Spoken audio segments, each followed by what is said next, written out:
Thank you chairman sir. एक बहुत गंभीर विषय पर अविश्वास का प्रस्ताव विपक्ष के सभी दलों ने यहां रखा। दुर्भाग्यवश जिस गंभीरता से हमारे मित्र गोगोई जी ने इस प्रस्ताव को रखा, उसके बाद में जो भाषण मैं सुन रहा हूं 1953 में क्या हुआ, 76 में क्या हुआ, पैदा भी नहीं हुआ था तू। तो ये सारा जो बताने की बात चल रही है वो पूरा विषय को लेकर उसकी गंभीरता को कम करने का जो प्रयास हो रहा है उसकी मैं निर्भत्सना करता हूं। विषय क्यों आया, मेरे मित्र अभी पिनाकिन जी बोल रहे थे, तभी मैं सोच रहा था क्यों लाया अविश्वास का प्रस्ताव। भैया सिर्फ आदरणीय प्रधानमंत्री जी को लाने की बात नहीं है, बात यह है कि जिस विषय को मणिपुर के विषय में इतना बड़ा हिंसाचार हुआ, महिलाओं पे अत्याचार हुआ, केंद्र की सरकार 70 दिन चुप रही। अगर चुप न रहती तो विषय नहीं आता, चुप रही। आदरणीय सर्वोच्च न्यायालय ने तमाचा लगाया, if you are you going to act on it, should I intervene. तब जाकर मुंह खुला 36 सेकंड के लिए। ये गुस्सा है, ये बहुत दर्द है, हृदय विदीर्ण है। हम मणिपुर में जाकर आए हैं सर, और ऐसे विषय पर जब हम राजनीतिक बात करते हैं, हमारे पहले भी किसी पूर्वजों ने कहा, महाराष्ट्र की बात मैं भी करूंगा अभी, वो हमें हिंदुत्व सिखा रहे हैं। हम पैदाइशी है, ये हमें हिंदुत्व सिखा रहे। हिंदुत्व में भगोड़े नहीं होते, भगोड़े नहीं होते। जो लोग भगोड़े हैं वो भगोड़े क्या बोलेंगे, जिनके पास इतना दम होता, उनके पास इतना दम होता। मैंने किसी का नाम तो नहीं लिया, मैंने किसी का नाम नहीं लिया, मैंने किसी का नाम नहीं लिया। मैंने आप लोग बैठिए प्लीज, नाम नहीं लिया। मैंने किसी को नाम नहीं लिया, मैंने किसी का नाम नहीं लिया। आप बोलिए, आप भगोड़े लोग आप अपनी बात कह चुके हैं। आप अगर हिम्मत होती ना प्लीज, नो नो नो, अगर हिम्मत होती, जी जी आप बोलिए, अपनी बात पूरी कीजिए। मैं बोल रहा हूँ सर, जो हुआ हादसा, जो हादसा हुआ, अगर हिम्मत थी वो क्या हिंदुत्व सिखाएंगे हमें? जिनको जो जन्म में आए यहाँ, इनको क्या मालूम है बाला साहब क्या थे? वंदनीय बाला साहब ने हिंदुत्व ये बताया, भैया मुझे मंदिर में घंटा बजाने वाला हिंदू नहीं चाहिए, आतंकवादियों को मारने वाला हिंदू चाहिए। यह विचारधारा उनकी, विचारधारा कुछ नहीं सर। आज मैं बताऊंगा इस सदन में सच्चाई क्या है। झूठे लोग सच बताने की कोशिश करते हैं, उस विषय पर मैं आऊंगा। और भी झूठे लोग झूठी बात करके सच्चाई बता, छुपाने की बात करते। अब रही बात जो हुआ वह हादसा, सर महाराष्ट्र की बात आई, आपने कहा अविश्वास प्रस्ताव क्यों? मैं बताता हूं अविश्वास प्रस्ताव क्यों। जिस तरह से आपने बर्ताव किया है, वो मणिपुर के बारे में हो, हिंदुत्व के बारे में हो, और अन्य आपकी राजनीतिक सामाजिक नीति जो रही, मैं आपको बता देता हूं। आज की सरकार भी जो कहते हैं ना हमने किया हिंदुत्व के लिए, इनको छोड़ दिया, और जिनको छोड़ा वो तुम्हारे पास आए वापस। जिनका नाम लेकर आदरणीय प्रधानमंत्री जी ने कहा कि नेशनल एनसीपी पार्टी क्या है, नेचुरल करप्ट पार्टी, उन्होंने भरी सभा में, भरी रैली में कहा, 3 दिन बीते, उस रैली में आगे कहा 70,000 करोड़ का घोटाला हुआ, सिंचाई का घोटाला हुआ, बैंकों का घोटाला हुआ। 4 दिन में जिनके नाम पर घोटाले थे सभी महाराष्ट्र की सरकार में शामिल हुए। सिर्फ शामिल नहीं हुए, मंत्री भी बने सर, मंत्री बने। मंत्री बने मतलब क्या है, भ्रष्टाचार के खिलाफ हो आप?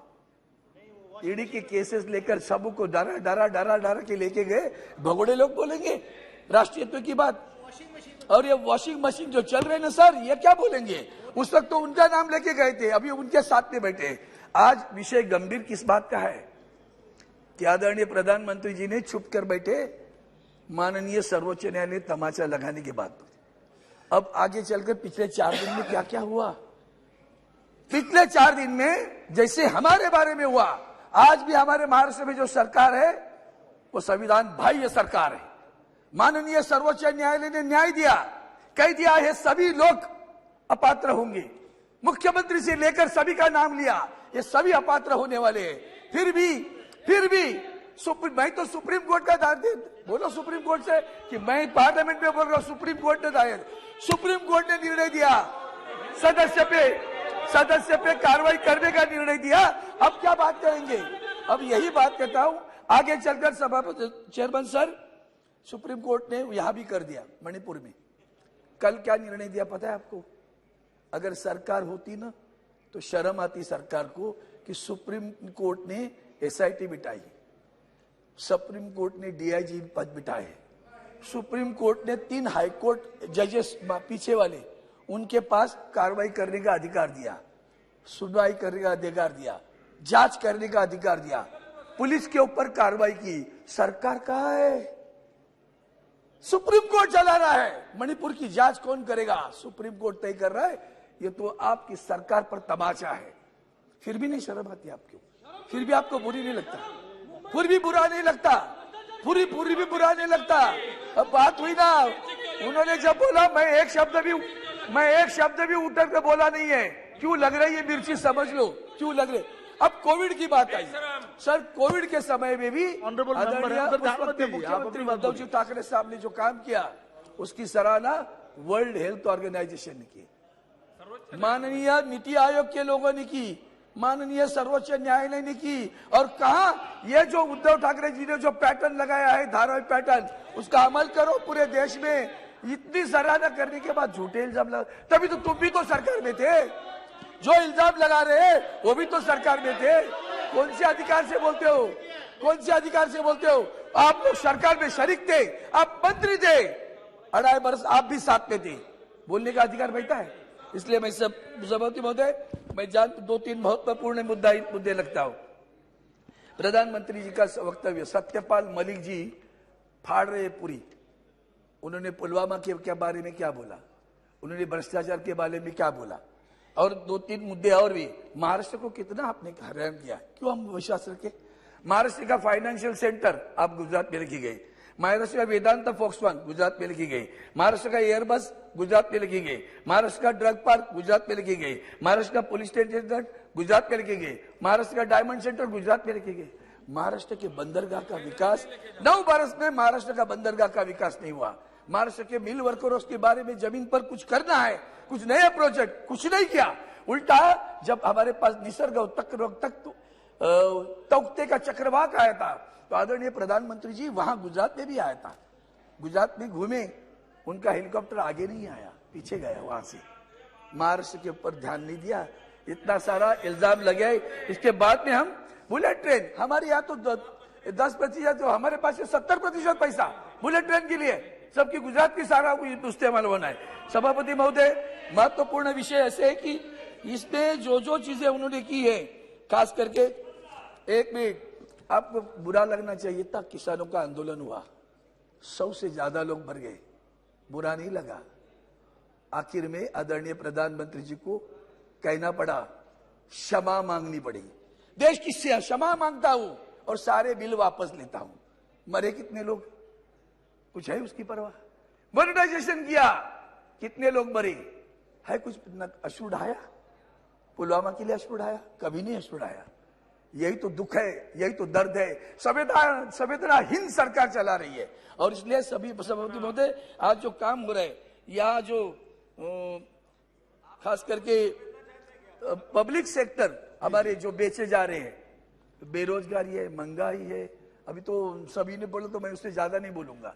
पब्लिक सेक्टर में बीएसएनएल कहा गया, इनके ऊपर इल्जाम लगाते लगाते 2 वर्ष बिताए, आज 9 वर्ष हो गए, बीएसएनएल डूब रहा है, एमटीएनएल डूब रहा है, स्ट्रेटेजिक कंपनी है, कुछ नहीं हो रहा, कहां रोजगार मिला? और गद्दारों को भी बुरा लगता है गद्दार कहने के। महिलाओं पे अत्याचार, पेंशन का विषय। और सभापति महोदय, आखिर में इतना ही चाहता हूं, क्यों हम इकट्ठे आए हैं?